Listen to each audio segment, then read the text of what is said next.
প্রাণের ভাই আমার, আল্লাহ রাব্বুল আলামিন কাহ্হারিয়া সিফাতের নামের সাইনবোর্ডটা নিয়ে দুনিয়ার অহংকারীদের ডাক দিবেন। এ দুনিয়ার বাচ্চারা, দুনিয়াকে যারা নিজের মালিকানা সম্পদ বানায় নিছিল, দুনিয়া যারা বলছো আমার কথাটা ডাইরেক্ট ভাবে হতে পারবি না, দুনিয়ায় যারা বলছে এলাকা আমার এলাকায় যদি একটা পাখিতে পানিও খায় আমার অনুমতি নিয়ে খাওয়া লাগবে, আজকে পারলি বল এই দিনের মালিককে। আল্লাহ জবাব দিয়া বলবেন লিল্লাহিল ওয়াহিদিল কাহ্হার।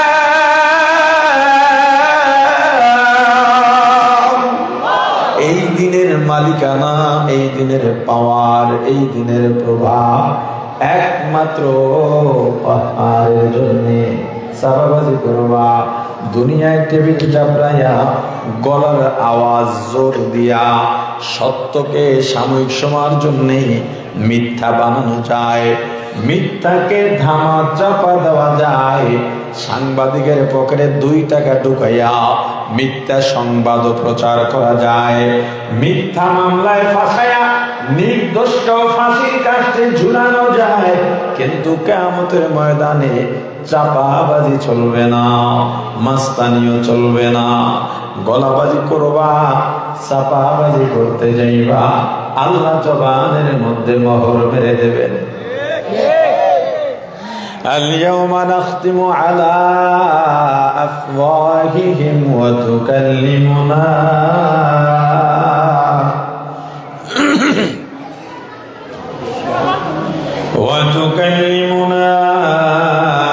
أيديهم وتشهد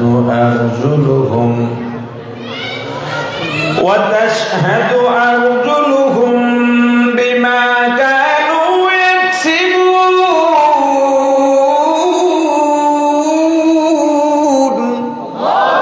আল্লাহ জবান বন্ধ করে দিবেন, হাত কথা বলবে, পা সাক্ষ্য দেবে, অঙ্গ প্রত্যঙ্গ একের পর এক অকপটে বলতে থাকবে। হাত বলবে আল্লাহ আমাকে এই কাজে ব্যবহার করেছে, চোখ বলবে আমাকে এই কাজে ব্যবহার করেছে, পালাবার জায়গা নাই, ভেগে যাওয়ারও কোনো জায়গা নাই। প্রাণের ভাই আমার, সূরাতুল ফাতিহা তেলাওয়াত করেছি, এমন কোন নামাজ নাই যেই নামাজে সূরা ফাতিহা নাই। ক্বালান নবী সাল্লাল্লাহু আলাইহি ওয়াসাল্লাম লা সালাতা ইল্লা বিফাতিহাতিল কিতাব আও কামা ক্বালান নবী আলাইহি সালাতু ওয়াসসালাম। আমার রাসূল বলেছেন নামাজ আছে তো সূরা ফাতিহা আছে, সূরা ফাতিহা নাই ওইটা নামাজও না। কিন্তু একটা সুয়ালে মুকদ্দারের জবাব দেয়া যায়, এই হাদিসের দ্বারা আমাদের একদল ফিরকা, আমাদের ভাই, তারাও দ্বীনের কথা বলেন, তরিকা ভিন্ন। কথা বলেন কিসের? বলেন কিসের কথা? তরিকা, তরিকাটা সঠিক না। আমাদের লা মাযহাবি আহলে হাদিস ভাইরা এই হাদিসের বরাত দিয়া বলে জানাজায় সূরা ফাতিহা পড়া লাগবে। আপনাদেরকে বলি, মানুষ মারা গেলে জানাজা পড়ি কিনা? সবাই পড়েন না? পড়ি। জানাজায় ফরজ কয়টা বলেন?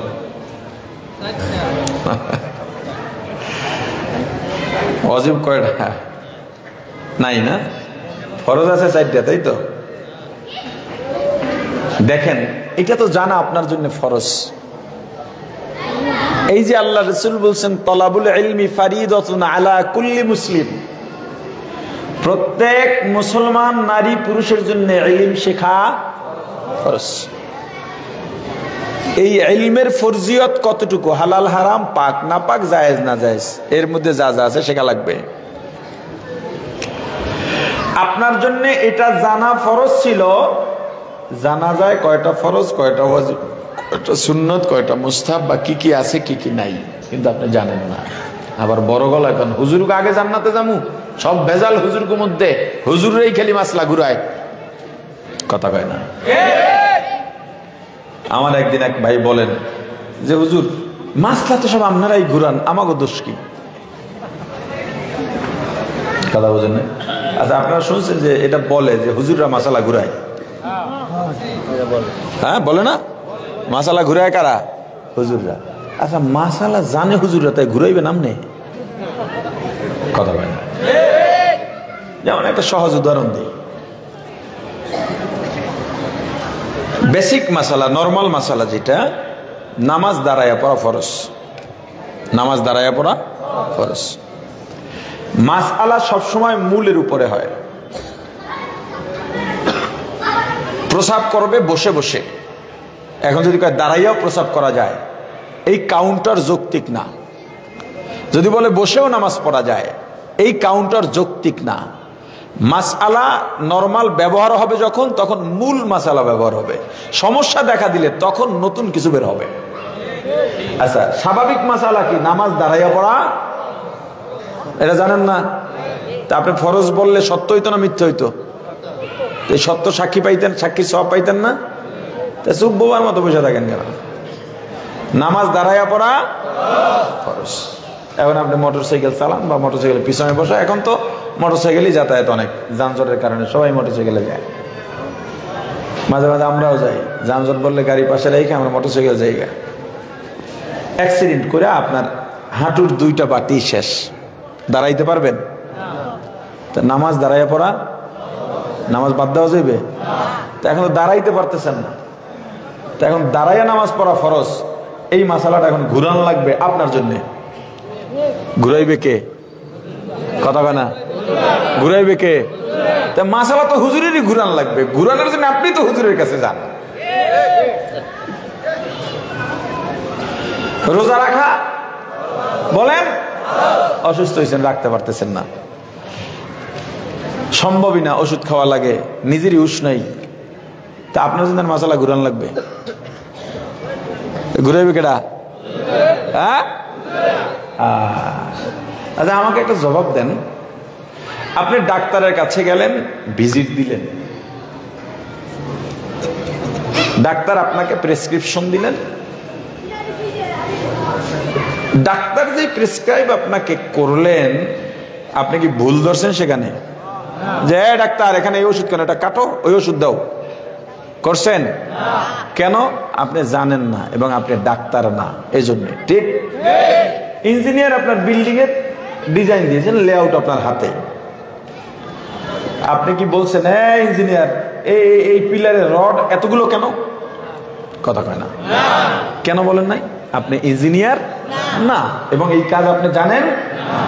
এই সাধারণ মোবাইল সার্ভিসের দোকানে গেলেন সার্ভিসিং করতে, যে আমার এই স্ক্রিনটায় আলো জ্বলে না, উনি বলল যে স্ক্রিন ডিসপ্লে পাল্টানো লাগবে, কত টাকা? এত টাকা। টাকা দিয়ে মোবাইল রেখে চলে এলেন।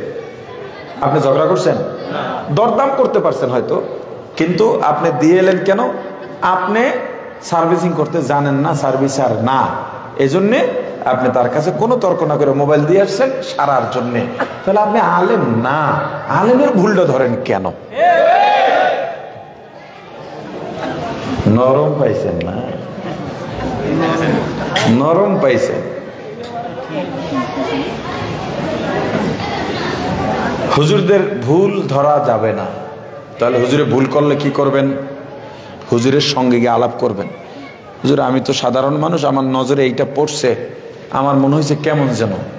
হুজুর যদি দেখেন আপনাকে জবাব দিতে সন্তোষজনক, এরপর আপনার ভিতরে যে সন্দেহ থাকে, আপনি তার থেকে আরেকটু বেটার হুজুরের কাছে যান, আরেকটু বড় হুজুরের কাছে যান, গিয়া জানেন, পরামর্শ নেন, দরকার হলে 10 জনের কাছে যান, এরপরে চলেন। 10 জনে যদি আপনাকে ঘুরায়, কোনোটাই ইতমিনান না হয়, আপনার মনে যেটা ইতমিনান না হয়, যে এই 10 জনের মধ্যে কার কথায় যুক্তি আছে, কার কথাটা ঠিক মনে হয়, কার কথায় সমস্যা নাই, তারটাই মানেন। এটাও যদি ভুল হয়, কিয়ামতে আল্লাহ আপনাকে ধরবেন না, 10 জন হুজুরে ধরবে। আপনি হুজুরে গালি দিতে গিয়া, ভুল ধরতে গিয়া গুনাহগার হচ্ছেন কেন? এইটা করা যাবে না। খবরদার। তো এখন জানাজার নামাজ, জানাজার নামাজে কোনো ফরজ নাই, এই মাসালা আপনাকে জানতে হবে। জানাজায় দুইটা ওয়াজিব আছে। কি আছে? দুইটা ওয়াজিব আছে, 4টা তাকবীর পড়া আর খাড়াইয়া নামাজ পড়া। এই 4টা তাকবীর আপনাকেও দিতে হবে জবান নাড়াইয়া, আস্তে আস্তে, ইমামের সাথে সাথে। আচ্ছা, জানাজা কেমনে পড়ি? তাকবীর বাদলাম আল্লাহু আকবার, এরপরে কি পড়ি? সানা পড়ি। এরপরে কি পড়ি? তাকবীর তো আছেই। এরপরে কি পড়ি? এরপরে কি পড়ি? দোয়া। এরপরে কি করি? সালাম ফিরাই। সূরা ফাতিহা আছে কোথাও? কথা বলে না। তা এখন লামাজাবিদের কথা হলো, জানাজা যেহেতু নামাজ, এজন্য এখানেও সূরা ফাতিহা পড়া লাগবে। জবাব, আমি একটা শব্দ বলি আপনাকে, হাতি। কি বলছি? হাতি। এই বলার সাথে সাথে আপনার জেহেনে, হৃদয় স্পটে, আপনার চোখে কি ভেসে উঠলো? ভেতরে কি ভেসে উঠলো? হাতি। মানে শু আছে, বড় দাঁত আছে, বড় মাথা আছে, মোটা পা আছে, বিশাল পেট আছে। কথা কয় না? আচ্ছা, এবার বললাম গরু। কি বলছি? এখন আপনার মাথায় হাতি আছে না গরু আছে? এই গরুর যে সূরত, এইটা আপনার ভিতরে ভেসে উঠছে কিনা? আচ্ছা, এবার বললাম নামাজ। নামাজ মানে নামাজে দাঁড়াইছি, সূরা ফাতিহা আছে, কেরাত আছে, রুকু আছে, সিজদা আছে, বৈঠক আছে। কথা কয় না? আচ্ছা, এবার বলেন নামাজ বললেই আমরা কি বুঝবো? কেরাত, রুকু, সিজদা, বৈঠক। জানাজায় কেরাত আছে, রুকু আছে, সিজদা আছে, অতএব জানাজা এটা কি না? বলে না কি না? কি না? সলাত মানি যে রুকু সিজদা, এইটা না। সলাত এক একটা আরবি শব্দের অনেক অর্থ আছে, স্থান কাল পাত্র ভেদে এইটার শব্দ অর্থ প্রয়োগ হয়। যেমন একটা উদাহরণ দিন পেশ করি। দিন, দিন, দিন আমরা বলি না দিনের পথে চলি। এই দিন, এই দিনের অনেকগুলো অর্থ আছে। দিন, ইন্নাদ দীনা ইনদাল্লাহিল ইসলাম, আল্লাহর কাছে মনোনীত ধর্মের নাম। এই জায়গায় দিন অর্থ ধর্ম। এই জায়গায় দিন অর্থ কি? মালিকি ইয়াউমিদ্দিন, এখানে কি আছে? দিন আছে। এই দিনের অর্থ কিয়ামত। কথা বলে না। আগের দিন অর্থ কি গেছে? ধর্ম। এই দিন অর্থ কি? লাকুম দীনুকুম ওয়ালিয়া দিন, এখানেও কি আছে? দিন আছে। এই দিনের অর্থ হলো কর্মফল। এই দিনের অর্থ কি? সালাত তদ্রুপ ভাবে বহু অর্থে ব্যবহৃত হয়, তার মধ্যে একটা অর্থ হলো দোয়া। সালাতুল জানাজা, এটা নামাজ না, এটা কি? এই জন্য এখানে সূরা ফাতিহা পড়ি না। সূরা ফাতিহা তেলাওয়াত করছিলাম আমি। সূরা ফাতিহা যত জায়গায় আলোচনা করছি এতক্ষণে শেষ হয়ে যাইতো। এই যে মাঝখানে এত আলোচনা হয়েছে, কি লিগে আল্লাহই জানে। আমার বৈশিষ্ট্য হলো আমি ছোট্ট খুতবা পড়ি, দেখেছেন। এরপরে যেই আয়াত বা হাদিস পড়ি এটার উপর সংক্ষিপ্ত আলোচনা করি, লম্বা আলোচনাও করি না। রাত 10টার পরেও আলোচনা করি না। কয়টা বাজে আল্লাহই জানে, 10:30 বেজে গেছে। এখন কত হয়েছে? যাত্রাবাড়ি মাদ্রাসার হেমাদ শাহ হুজুরের ছেলের মাদ্রাসা। আবার আমার মার্কাজুত তাকওয়া তো এখানে, এই গ্যাস মেম্বারের বিল্ডিং এ। আবার আমার ব্যবসা বাণিজ্য এখানে, অফিস এখানে, বাসা এখানে। মোটামুটি মিলাইয়া আছে না কত জায়গায় আইন তো ভাঙ্গা লাগে। ওই সিস্টেমেই আমি তো ঈশার পরে বয়ান করে শেষ করে দিই। আজকে আসছি একটু দেরি করে, অল্প কথা বলবো, এরপর আমাদের ইচ্ছা হুজুর আসবেন, বাকি মাহফিলের কার্যক্রম হুজুরের মাধ্যমে শেষ হবে ইনশাআল্লাহ। আমি সূরা ফাতিহার উপরে অল্প কিছু কথা আপনাদেরকে তো অবশ্যই বলবো। এই সূরা তেলাওয়াত করার একটা উদ্দেশ্য হলো, এখানে কেউ যদি বসে তো রাখেন, না চেয়ারটা সরাই ফেলেন। উদ্দেশ্য হলো এই সূরা নিয়মিত আমরা পড়ি, আসলে সূরার ভেতরে আছে কি এটা আমরা জানি না। আমি সূরা ফাতিহার নামের উপরে কিছু আলোচনা করি। সূরাতুল ফাতিহার অনেকগুলো নাম আছে। কোন সূরার নামকরণ করা হয়েছে, যে কোনো সূরার কয়েকটা দিকের কোনো একটা দিকে লক্ষ্য রেখে। কোন কোন সূরার নামকরণ করা হয়েছে সূরার প্রথম শব্দের দিকে লক্ষ্য রেখে। কোন কোন সূরার নাম রাখা হয়েছে ভিতরের কোন শব্দ দিকে লক্ষ্য রেখে। কোন কোন সূরার নাম রাখা হয়েছে সূরার আলোচনার পারিপার্শ্বিক সামগ্রিক যে আলোচনাটা আছে সূরার ভিতরে এটার দিকে লক্ষ্য করে। কোন কোন সূরার নামকরণ করা হয়েছে ফজিলতের দিকে লক্ষ্য রেখে। কোন কোন সূরার নামকরণ করা হয়েছে শানে নুজুলের দিকে লক্ষ্য করে। তো সূরা ফাতিহার অনেকগুলো নামের প্রধান দুইটা নাম। প্রধান কয়টা নাম? আরে জোরে বলেন। একটা হলো সূরাতুল ফাতিহা, আর একটা হলো সূরাতুল হামদ বা আলহামদু সূরা। কয়টা নাম? নাম তো অনেক, প্রধান নাম কয়টা? একটা সূরা ফাতিহা আর একটা আলহামদু সূরা। সরাসরি বলেন ফাতিহা কেন রাখা হলো? ফাতহুন মানে খোলা, আরম্ভ করা, শুরু করা, উন্মোচন করা, উদ্বোধন করা। কোরআনুল কারীম যেহেতু সূরা ফাতিহার মাধ্যমে শুরু হয়েছে, এজন্য এই সূরার নামকরণ করা হয়েছে সূরাতুল ফাতিহা। আলহামদু সূরা কেন? আলহামদু শব্দ দিয়া এই সূরা শুরু হয়েছে, এজন্য এই সূরার নাম আলহামদু সূরা। সূরাতুল ফাতিহার আরেক নাম উম্মুল কুরআন, কোরআনের মা। কি নাম? কোরআনের মা। মুফাসসিরিন ইকরাম বলেন সূরা ফাতিহায় যা আছে 30 পারা কোরআনের তাই আছে, অর্থাৎ 30 পারা কোরআন সূরা ফাতিহার তাফসীর। সূরা ফাতিহার আরেক নাম সূরাতুশ শিফা, রোগ মুক্তির সূরা। রাসূল করিম সাল্লাল্লাহু আলাইহি ওয়াসাল্লাম বলেছেন সূরা ফাতিহায় এমন কোন রোগের চিকিৎসা বাকি নাই যেই রোগ পৃথিবীতে আছে এবং আসবে। অর্থাৎ পৃথিবীতে বর্তমানে আছে, বিগত দিনে ছিল, ভবিষ্যতে আসবে, যত রোগ আছে সব রোগের চিকিৎসা সূরা ফাতিহায় আছে। সুআলে মুকাদ্দার, সূরা ফাতিহা শুধুমাত্র মৃত্যু ব্যক্তিকে জীবিত করতে পারবে না কোন চিকিৎসা দিয়া। সূরা ফাতিহার চিকিৎসায় মৃত্যু ব্যক্তি জীবিত হবেন না, বাকি সব চিকিৎসা সূরা ফাতিহা। বা ডায়াবেটিসের চিকিৎসা নাই, কে কইছে? আল্লাহ রাসূল বলেছেন সূরা ফাতিহা আছে। করোনার চিকিৎসা নাই, কে বলছে? এই সূরা ফাতিহার মধ্যে আছে। সুআলে মুকাদ্দার, যদি সূরা ফাতিহায় সব রোগের চিকিৎসা থাকে তাহলে রোগী ভালো হচ্ছে না কেন, আর ডাক্তারের থেকে ওষুধ খাওয়া যাবে কিনা? কয়টা ব্যাপার বের হলো? দুইটা। একটা হলো সবাই চিকিৎসায় লাভ হচ্ছে না কেন, মুক্তি লাভ করছে না কেন? যদি সূরা ফাতিহা দিয়ে চিকিৎসা লাভই করা যায়, দুনিয়ার ডাক্তারির দরকারটা কি? আপনি সূরা ফাতিহা থেকে মুক্তি লাভের জন্য, রোগ থেকে মুক্তির জন্য দুইটা শর্ত। কয়টা? এক নাম্বার, যেই ব্যক্তি সূরা ফাতিহা পড়ে ফু দেবেন বা চিকিৎসা করবেন, এই বাবারা কথা বলো না, কথা বলো না, কথা বলো না। যেই ব্যক্তি সূরা ফাতিহা পড়ে ফু দেবেন তার জবান আল্লাহর পছন্দওয়ালা জবান হতে হবে। দুই নাম্বার শর্ত, যিনি চিকিৎসা নেবেন তার পূর্ণ ইয়াকিন ও বিশ্বাস থাকতে হবে আমার রোগ ভালো হবেই হবে। এই দুই শর্ত যদি না পাওয়া যায় তখন সূরা ফাতিহা দিয়া লাভ হবে না। তবে হতেও পারে সেক্ষেত্রে সূরা ফাতিহার মুজিজা, যে ফু দিছে তার কারামত এখানে নাই। যদি এই দুই শর্ত পাওয়া না যায় তখন দুনিয়াবি ডাক্তারি চিকিৎসা গ্রহণ করা যাবে, তবে রোগ শেফার মালিক কাকে মানতে হবে? আল্লাহকে।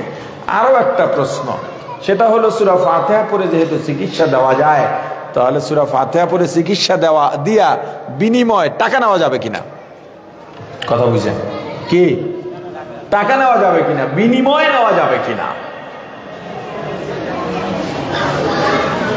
হ্যাঁ, সূরা ফাতিহা দিয়ে চিকিৎসা করে বিনিময় নেওয়া যাবে কিনা এই উত্তর জানার আগে আমাদের দুইটা বিষয় জানতে হবে। যিনি চিকিৎসা দিচ্ছেন কোন নিয়তে দিচ্ছেন? যদি চিকিৎসার নিয়তে চিকিৎসা করে, সওয়াবের আশা না করে, ভালো করে বুঝবেন, যদি চিকিৎসার নিয়তে চিকিৎসা করেন, সওয়াবের আশা না করেন, সেক্ষেত্রে টাকা নিতে পারবে কিন্তু সওয়াব পাবে না, গুনাহ হবে না। কথা বুঝছেন কি বলছি? চিকিৎসার নিয়তে যদি চিকিৎসা করে, সওয়াবের আশা না করে, আপনার কথার জবাব দেন না কেন ভাই? যদি চিকিৎসার নিয়তে চিকিৎসা করে, সওয়াবের আশা না করে, সেই ক্ষেত্রে টাকা নিতে পারবে, জায়েজ হবে, কি হবে না? সওয়াব হবে না, গুনাহ হবে না, সওয়াব হবে না। আচ্ছা, দুই নাম্বার, যদি সওয়াবের নিয়তে চিকিৎসা করে তাহলে টাকা নিতে পারবে না। সওয়াবের নিয়তে চিকিৎসা করে আর টাকা নিলে সওয়াবও হবে না, গুনাহ হবে। কথা বুঝেন নাই? হাদিয়া, সওয়াব, এটা আমার জীবনে একটা হাদিয়া থাকবে, সওয়াবের হাদিয়া। রাসূল করিম সাল্লাল্লাহু আলাইহি ওয়াসাল্লামের কাছে একদল সাহাবী এসে নালিশ করলেন, হুজুর আমরা সফরে প্রতিমধ্যে এক জায়গায় তাঁবু গাড়লাম, গ্রামের এক ব্যক্তি এসে তার বললেন তার সন্তানকে সাপে কেটেছে বা কোনো রোগ হয়েছে, চিকিৎসা করা যাবে কিনা। আমাদের একদল ভাই চিকিৎসা করছে, বিনিময় হিসেবে দুম্বা বা বকরি নিয়ে জবদিয়া খাইছে, আমরা খাই নাই। হুজুর তাদেরকে ডাকাইলেন, বললেন গোস্ত সব খাইছো না, আমার জন্য কিছু নিয়ে আইছো। এখন এখানে আরেকটা গুরুত্বপূর্ণ মাসআলা আছে। শহরে এগুলো হয় কিনা জানি না, গ্রাম অঞ্চলে প্রচুর হয়, আর শহরে যারাই লেখাপড়া করতে আসে গ্রাম থেকেই আসে, এজন্য বলি। বলছিলাম সূরা ফাতিহা দিয়া সব চিকিৎসা হয়, কোন চিকিৎসাটা হয় না? জোরে। তাহলে মৃত্যু ব্যক্তিকে চিকিৎসার নিয়তে চিকিৎসা করার সুযোগ আছে? তো মৃত্যু ব্যক্তির জন্য সূরা ফাতিহা পড়লে অপশন আছে কি বাকি? বলে না। সওয়াব। মৃত ব্যক্তির জন্য কোরআন তেলাওয়াত করা, সূরা ফাতিহা পড়া কোন নিয়তে করা যাবে? চিকিৎসা নিয়তে করা যাবে? কেন যাবে না? চিকিৎসাই হবে না, কেন যাবে না? তাহলে অপশন কি আছে? সওয়াব। সওয়াবের নিয়তে করলে টাকা নেওয়া যাবে? আর কথা বলে না, টাকা নেওয়া যাবে? তার মানে মৃত ব্যক্তির জন্য দোয়া করান, তেলাওয়াত করান, একটু কি শেষ, এর বিনিময়ে কিছু দেওয়া যাবে না। খাওয়াইতেও পারবেন না, টাকাও দিতে পারবেন না। যদি দেন সওয়াব হবে না, কি হবে? আরে কথা বলে না, কি হবে? গুনাহ হবে। মৃত ব্যক্তির সওয়াবের জন্য তিনটা কাজের যে কোনো একটা করতে পারবেন। যদি গরিবকে টাকা দেন, টাকা দিয়া দোয়াও চাইতে পারবেন না, এই টাকাটাই দোয়া। দোয়া চাইলেই মনে হবে কি টাকার বিনিময়ে দোয়া চাচ্ছেন। যদি গরিবকে খাওয়ান, শুধু খাওয়াবেন, দোয়াও চাইতে পারবেন না, টাকাও দিতে পারবেন না। যদি দোয়া চান, শুধু দোয়া চাইবেন, টাকাও দেবেন না, খাওয়ানো যাবে না। আপনি জীবিত হাদিয়ার একটা কারগুজারি শুনেন। হাকিমুল উম্মত মুজাদ্দিদে মিল্লাত আল্লামা আশরাফ আলী থানভী রাহমাতুল্লাহ আলাইহির কাছে একজনে হাদিয়া নিয়ে গেছে। হুজুরের কাছে হাদিয়া নিয়ে যায়, অনেক এলাকার গণ্যমান্য ব্যক্তিদেরও অনেকে হাদিয়া নিয়ে যায়। গিয়া হুজুরের হাদিয়া দিলেন, বললেন হুজুর একটু দোয়া করেন আমার জন্যে। হুজুর হাত উঠাইলেন, আল্লাহ আগন্তুক ব্যক্তির মনের নেক আশা আপনি পূরণ করে দেন, তিনি যা যা চায় এগুলোর মধ্যে বরকত দিয়া দেন, দিনের বুঝ দিয়া দেন, রোগ ব্যাধি দূর করেন, পেরেশানি দূর করেন, আল্লাহুম্মা আমিন। লোক উঠা হাঁটা শুরু করছে, এ ভাই ইধার মে আও, এ আপকে হাদিয়া অফিস মে লে লো, এটা তুমি নিয়ে যাও। হুজুর এটা হাদিয়া। কোন হাদিয়ার বিনিময়ে তো দোয়া হয়ে গেছে, তুমি যদি এটা রাইখা যাও তাহলে এটা রাখার বিনিময়ে দোয়া নিছো, দুইটা একসাথে হবে না। কথা বুঝুন, দুইটা একসাথে হবে না। হাদিয়া ভিন্ন জিনিস, এটা একটা মহান কাজ। এই যে হুজুরা ওয়াজ করে, এবার টাকা দেয় না, আপনারা দেন না? এটা কি বলে? এটা হাদিয়া না, এটা পারিশ্রমিক। এটা প্রশ্নই আসে না হাদিয়া বলাটা, হাদিয়ার সাথে বেইনসাফি করা হবে। আপনি মনে করেন আপনারা মাহফিলের আয়োজন করছেন, সিলেটের এক আলোচককে দাওয়াত দিচ্ছেন বা চিটাগাংয়ের এক আলোচককে দাওয়াত দিচ্ছেন, হুজুর আপনার যাতায়াতের জন্য এই 20,000 টাকা 50,000 টাকা দিয়ে গেলাম। হুজুর কোনো কারণে মাহফিল আসতে পারলেন না, মাহফিল কমিটি এই টাকাটা হুজুরের কাছে রাখে না ফেরত আনে? কথা কয় না। হাদিয়া আবার ফেরত হয় নাকি? হাদিয়া ফেরত হয়? হাদিয়া তো ফেরত হয় না, বরং কোন হুজুর যদি টাকা ফেরত না দেয় তখন কমিটি মানববন্ধন করে আমার টাকা ফেরত দেয় নাই, ফেসবুকে লেখে আমার টাকা ফেরত দেয় নাই। তাহলে হাদিয়া হলে তো আর ফেরত চাইতো না, তাহলে এটা হাদিয়া না, পারিশ্রমিক। কিসের পারিশ্রমিক? বয়ান, এটা পারিশ্রমিক জীবনও হবে না। বয়ান করা সওয়াবের নিয়তের বাইরের কোনো অপশনই নাই। তাহলে কিসের বিনিময় নেবে? এই যে আপনার মাহফিলের জন্য পুরাটা দিন সময় ব্যয় হলো, সময় বেচা কিনা করা যায়। এই যে মোবাইলে ফ্ল্যাক্স জিলোট নেন না টাকা দিয়া, এই যে মিনিট কিনেন বা এটা সময় কেনার হিসাবে টাকাটা নিচ্ছেন। যদি ওইটা টাকা হতো তাহলে তো সুদ হয়ে যেত। আপনি 20 টাকায় দিচ্ছেন 19 টাকা, কথা বুঝেন না? তা টাকায় টাকা কমানো যায় না তো। তাহলে এখানে জায়েজের সুরত কি? আপনি সময় বিক্রি করতেছেন। আমি এত সময় মোবাইলে কথা বলতে পারি, তা আপনার মাহফিলের জন্য একজন আলেম আসবেন, সময় যায়, গাড়ি আছে, শ্রম আছে, অনেক পারিশ্রমিক। পারিশ্রমিক কারো বেশি হয় কম হয়, তবে যেহেতু মাহফিল দ্বীনি মজলিসের সঙ্গে এটা যুক্ত, সেটা শালীনভাবে হওয়া উচিত। যৌক্তিকভাবে হওয়া উচিত, যাতে ইসলামের বদনাম না হয়। এটা ব্যবসায় চলে না যাওয়া, না কমিটি ব্যবসা করবে, না আলোচক ব্যবসা করবে, না শ্রোতারা সুরের ক্ষুধা মিটাইতে আসবে। ওয়াজ বাংলাদেশে ইসলামী বিপ্লব ওয়াজ দিয়েই সম্ভব ছিল, শুধুমাত্র আমাদের তরিকা ঠিক নাই বলে ওয়াজের পর ওয়াজ হচ্ছে ঠিক, কিন্তু মসজিদে ফজরের জামাতে মুসল্লি বাড়তেছে না। সূরাতুল ফাতিহার আরেক নাম সূরাতুত তা'লিমিল মাসআলা। আল্লাহর দরবারে কিভাবে দোয়া করব, এই দোয়া করার নিয়ম পদ্ধতির সূরা। পৃথিবীর সমস্ত মানুষ 6টা জিনিস আল্লাহর কাছে চায়, আল্লাহ বান্দাকে 6টা জিনিস দিতে চান, এর মধ্যে একটা হলো দোয়া। আমি যেই দোয়া করি আল্লাহ যেন সেই দোয়া কবুল করেন। আল্লাহ বলেন, বান্দা আমি তো দোয়া কবুল করতে চাই, কিন্তু তুমি তো দোয়ার নিয়ম জানো না। এজন্য আল্লাহ দোয়া শিখাইছেন সূরা ফাতিহা দিয়া। আল্লাহ বলেন, বান্দা 1 নম্বরে আমার প্রশংসা করতে হবে। যখন কিছু চাইবা, এই বাবারা, যখন কিছু চাইবা আল্লাহর কাছে 1 নম্বরে প্রশংসা করতে হবে কার? বান্দা কি দিয়ে প্রশংসা করবে এটা তো তোমার জানা নাই, ভুল করে ফেলতে পারো। প্রশংসা করতে করতে বউরে মা ডাকলে মুসিবত না? কথা বলে না? তোমার তো জানা নাই তুমি কি দিয়ে প্রশংসা করবা। আমি আল্লাহ তোমার প্রতি এত দয়াবান, তোমাকে আমি শিখিয়ে দিলাম কিভাবে দোয়া প্রশংসা করবা। আলহামদুলিল্লাহি রাব্বিল আলামিন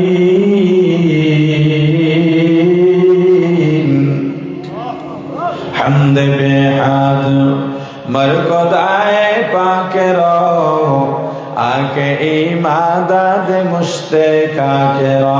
আলহামদুলিমান কদ্দার খায়র ওয়া খাবালা, আলহামদুলিমান কদ্দার খায়র ওয়া খাবালা, ওয়া শুকরু লিমান সাওয়ারা হুসনা ওয়া জামালা, ওয়া শুকরু লিমান সাওয়ারা হুসনা ওয়া জামালা।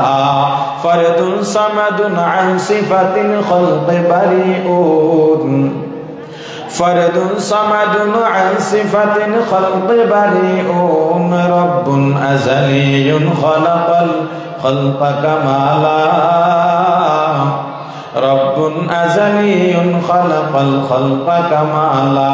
লা ইলাহা ইল্লাল্লাহ, লা ইলাহা ইল্লাল্লাহ, লা ইলাহা ইল্লাল্লাহ, লা ইলাহা ইল্লাল্লাহ, লা ইলাহা ইল্লাল্লাহ, লা ইলাহা ইল্লাল্লাহ, লা ইলাহা ইল্লাল্লাহ।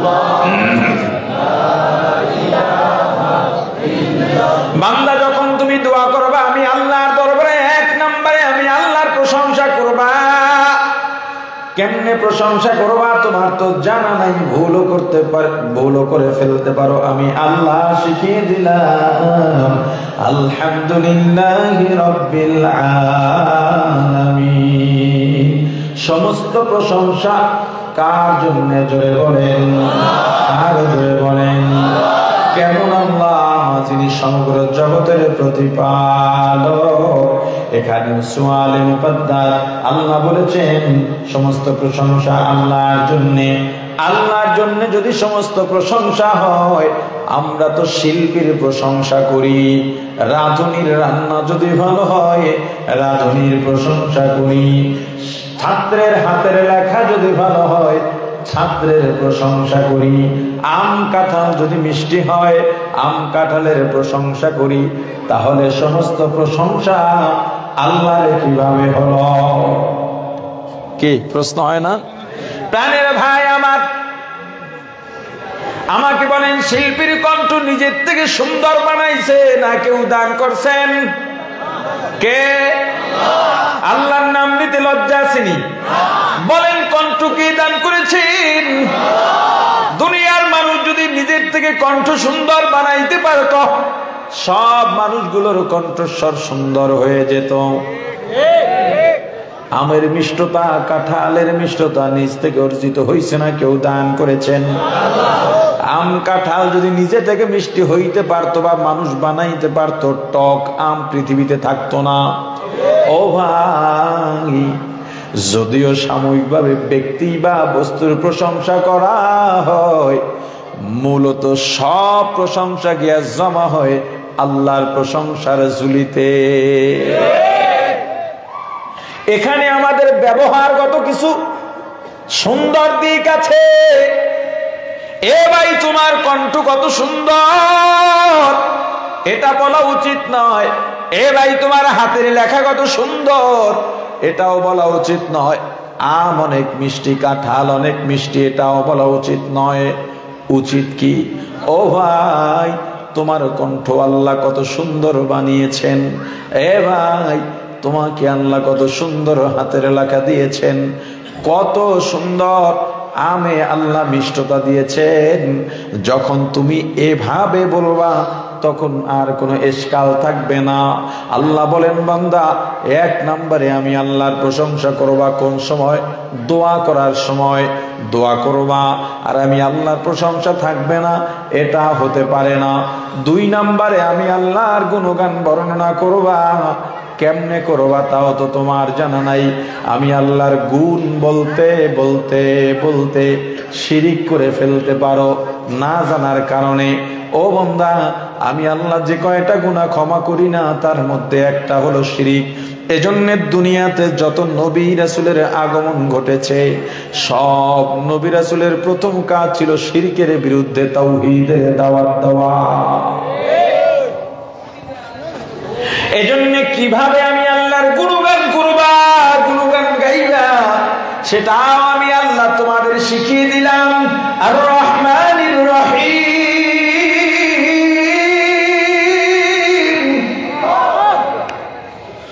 হুয়াল্লাহুল্লাযী লা ইলাহা ইল্লা হুয়া আলিমুল গায়বি ওয়াশ শাহাদাতি হুয়ার রহমান, হুয়ার রহমানুর রহিম।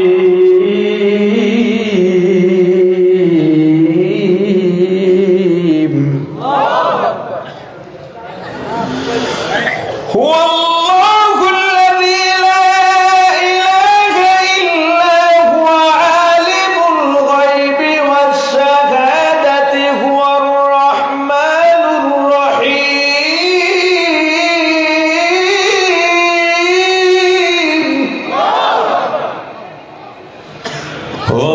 হুয়াল্লাহুল্লাযী লা ইলাহা ইল্লা হু, হুয়াল্লাহুল্লাযী লা ইলাহা ইল্লা হুয়াল মালিকুল কুদ্দুস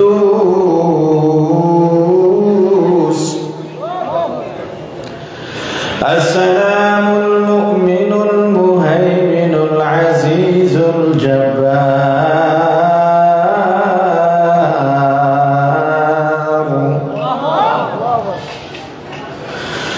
হুয়াল্লাহুল্লাযী লা ইলাহা ইল্লা হুয়াল মালিকুল কুদ্দুসুস সালামুল মুমিনুল মুহাইমিনুল আজিজুল জব্বার।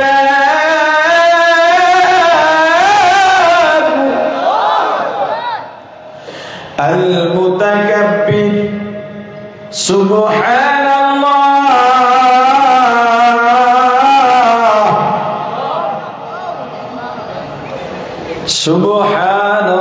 সুবহানাল্লাহি আম্মা ইউশরিকুন।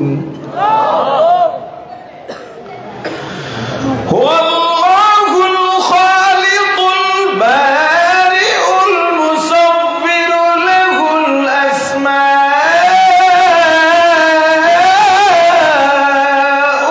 হুসনা ইউসাব্বিহু লাহু মা ফিস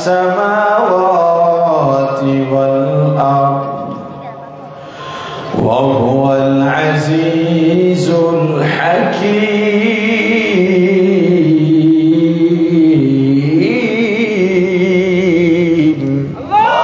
কুল হুয়াল্লাহু আহাদ, সবাই পড়েন কুল হুয়াল্লাহু আহাদ, আল্লাহুস সামাদ, লাম ইয়ালিদ ওয়া লাম ইউলাদ ওয়া লাম ইয়াকুল লাহু কুফুয়ান আহাদ। লা জিদ্দা ওয়া লা নিদ্দা ওয়া লা হাদ্দা লিমাওলা, لا جد ولا ند ولا حد لمولى، الآن كما كان ولم يلق زوالا، الآن كما كان ولم يلق زوالا، لا جد ولا جدة لا عم وخالا، لا جد ولا جدة لا عم وخالا، لا هيئ لا سورة لا شبه لمولى، لا هيئ لا سورة لا شبه لمولى، لا إله إلا الله، لا إله إلا الله، لا إله إلا الله، لا إله إلا الله، لا إله إلا الله، لا إله إلا الله، لا إله إلا الله، لا إله إلا الله। আল্লাহ বলেন বান্দা, এক নম্বরে আমি আল্লাহর প্রশংসা করবা, দুই নম্বরে আমি আল্লাহর গুণগান করবা। কি দিয়া গুণগান করবা তোমার তো জানা নাই, আমি আল্লাহ শিখিয়ে দিলাম। আর রহমানির রহিম, ও আল্লাহ আপনি দয়াবান মেহেরবান, দুনিয়ায়ও দয়া করবেন, পরকালেও আপনি দয়াশীল আল্লাহ। আল্লাহ বলেন ও বান্দা, তিন নম্বরে আমি আল্লাহর ক্ষমতা বা মর্যাদা বয়ান করবা। ক্ষমতা বলতে বলতে তুমি আমাকে দুনিয়ার ক্ষমতা বলার সাথে মিলা ফেলতে পারো না, না আমি আল্লাহ সেটাও তোমাকে শিখিয়ে দিলাম। মালিকি ইয়াউমিদ্দিন, ও আল্লাহ আপনি কিয়ামতের মালিক, দুনিয়ার মালিক না।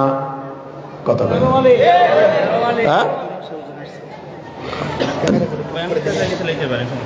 হ্যাঁ, হুজুর আইছে না?